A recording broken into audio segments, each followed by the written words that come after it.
Hi friends, good morning. Today we are going to discuss Fourier series. Okay, what is a Fourier series? In the last lecture we have seen what is a periodic function, right? A periodic function. A periodic function is a function which repeats after regular intervals of time. Okay, so suppose you have a periodic function. We have seen sin x and cos x. These all having period 2 pi.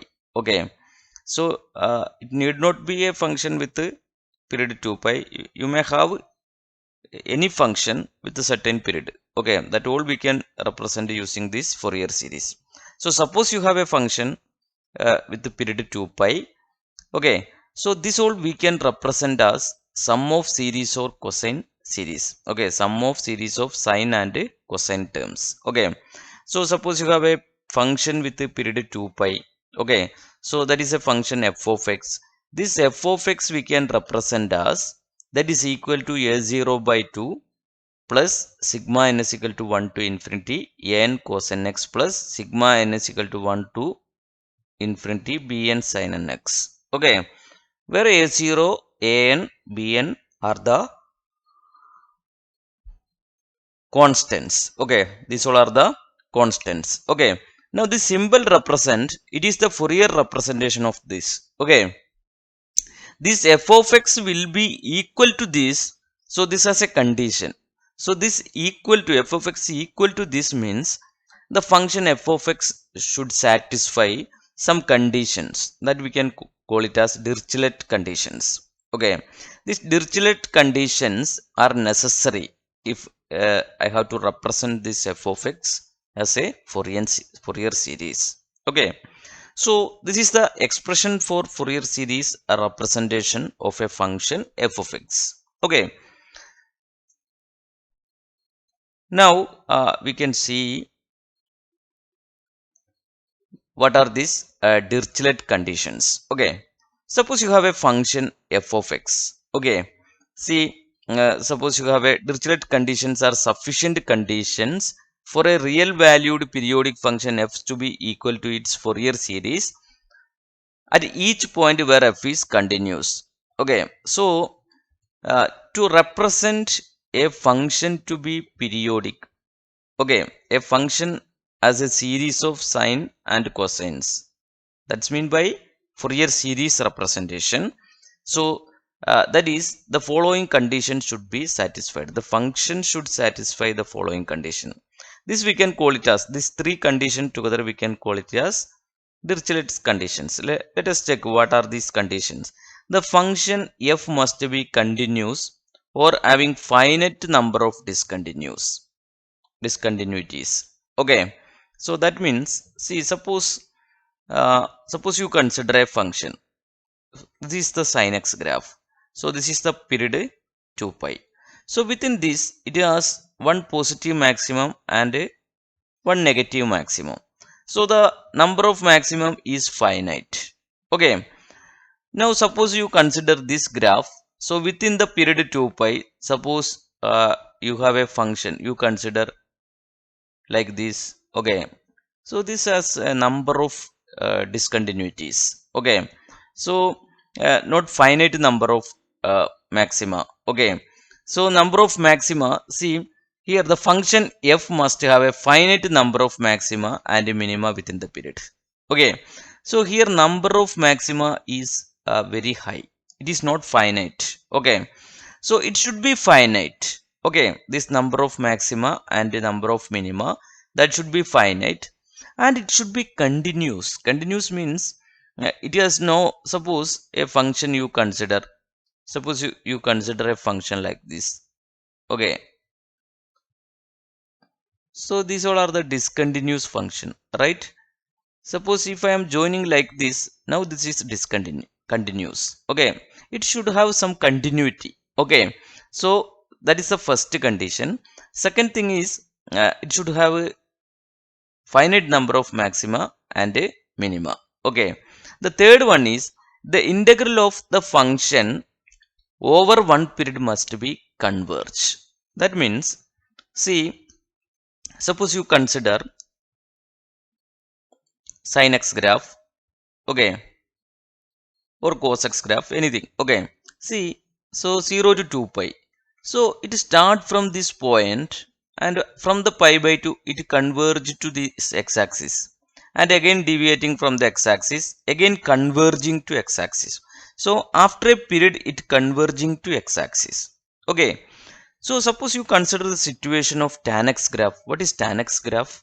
So tan x is, I can represent, this is my x and y axis. So if you look to here 0, here pi by 2, here pi.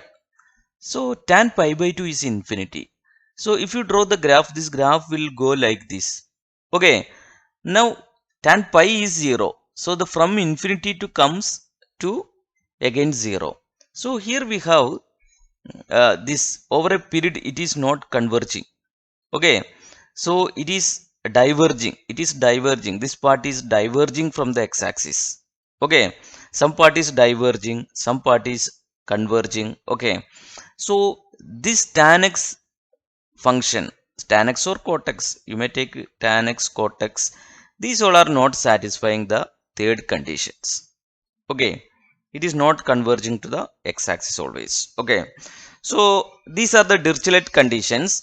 So this Dirichlet's condition must be satisfied to represent a function. If satisfy these three conditions, then we can put an equal sign here. Okay, a function f of x that can be represented as a0 by 2 plus sigma n is equal to 1 to infinity n cos n x plus sigma n is equal to 1 to infinity bn sin x. Okay, now let us come to a problem. Okay, so here if some graphs are given. Okay, see which of the following functions satisfy Dirichlet's conditions. Okay, so here obviously here it satisfies this condition, because if you consider a period, so it has finite number of maxima and a minima. So one condition is satisfied, and it is always converging to x-axis. Okay, converging to x-axis. But here the problem is number of maxima and minima is very large. So this is not satisfying Dirichlet's condition. Here also it is finite number of maxima and minima, and this always continues. Here also continuity, the function is continuous. Okay, and also finite number of maxima and minima, and it is converging to the x-axis. So this satisfies. But here again here this is the function of, here look here, so here there is a discontinuity, it is diverging from the x-axis. Okay, so this is not satisfying. And what about this? This also not satisfying. Okay, because here you can see within the period there are number of peaks and a, okay, like this. Okay, so this is, so infinite number of peak point and a minimum points within the period. Okay, so this also not satisfied by this Dirichlet's conditions. Okay, so this all about Dirichlet's condition. Now we can define the Fourier coefficients. Okay, so we have already discussed that we can represent a function, that is by Fourier series f of x is equal to a0 by 2 plus sigma n is equal to 1 to infinity an cos nx plus sigma n is equal to 1 to infinity bn sin nx. Okay, now this a0 is this, and this is an value, and this is bn value. What is a0? A0 is 1 by pi integral minus pi to pi f of x dx. Okay, sometimes we can represent this as 1 by pi integral 0 to 2 pi f of x dx. Okay, now that is based on the function is odd or even, that we will discuss later. Okay, so see here a0 is 1 by pi integral minus pi to pi f of x dx, and an is equal to 1 by pi minus pi to pi f of x cos nx dx, and bn is equal to 1 by pi minus pi to pi f of x sin nx dx. Okay, now these are the coefficients value, and we can represent this in various format. Here function is in the form of x, the variable is x. Sometimes you can represent this x, you can represent as a function of t. So f of x dt. If function is f of x dt, so you have to represent it is over a time period.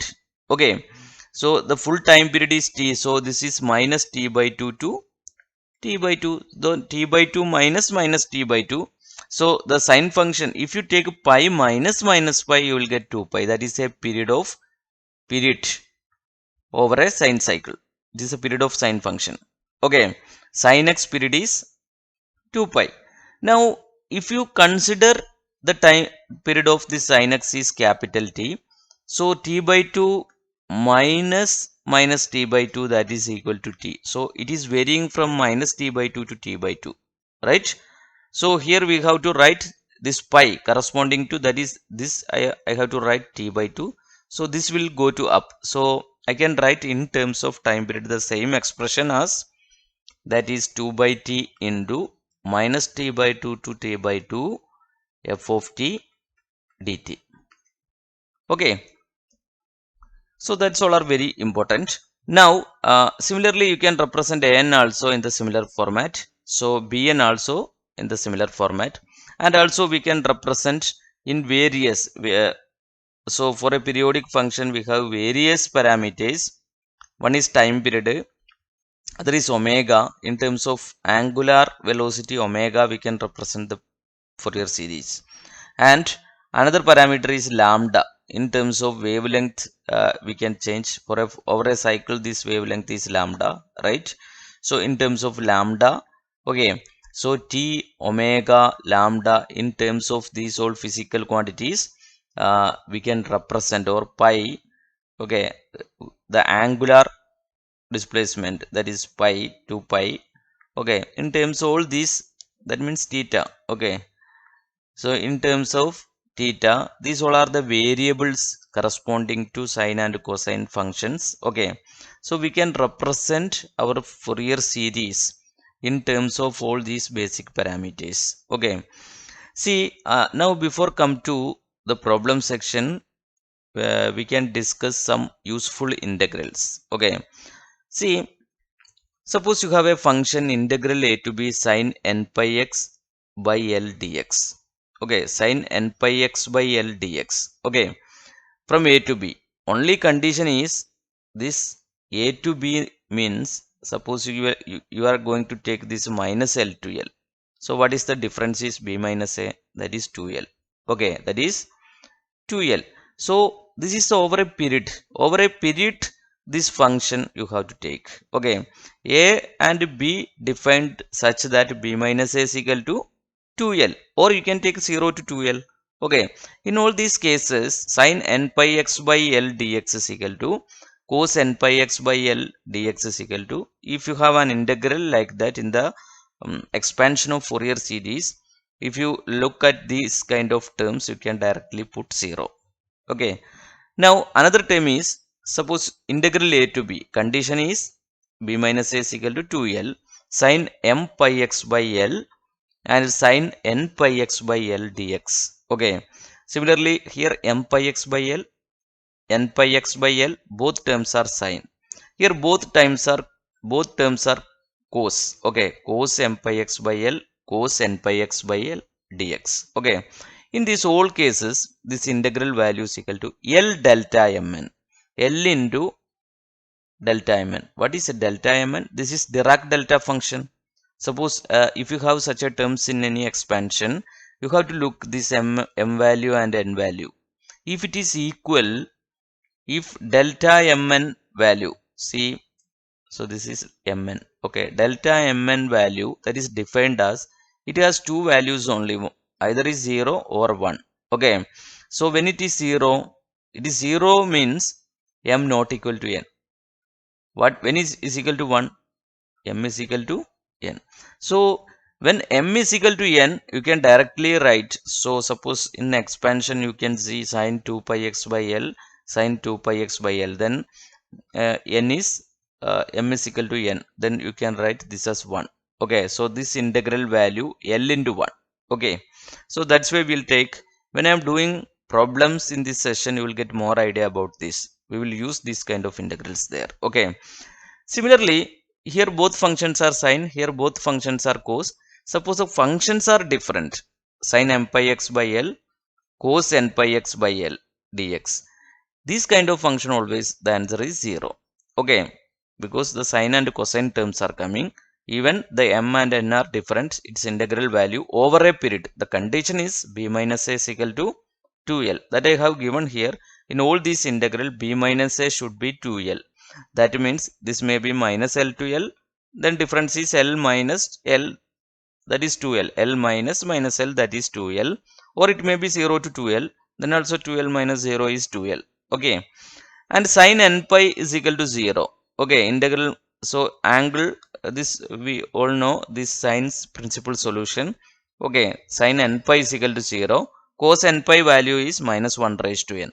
Suppose you want to find cos 2 pi value, then minus 1 square, cos 2 pi value is 1. Okay, then 3 pi, cos 3 pi value is, that is minus 1. Okay, so this kind of values that we need to use frequently in Fourier series expansions.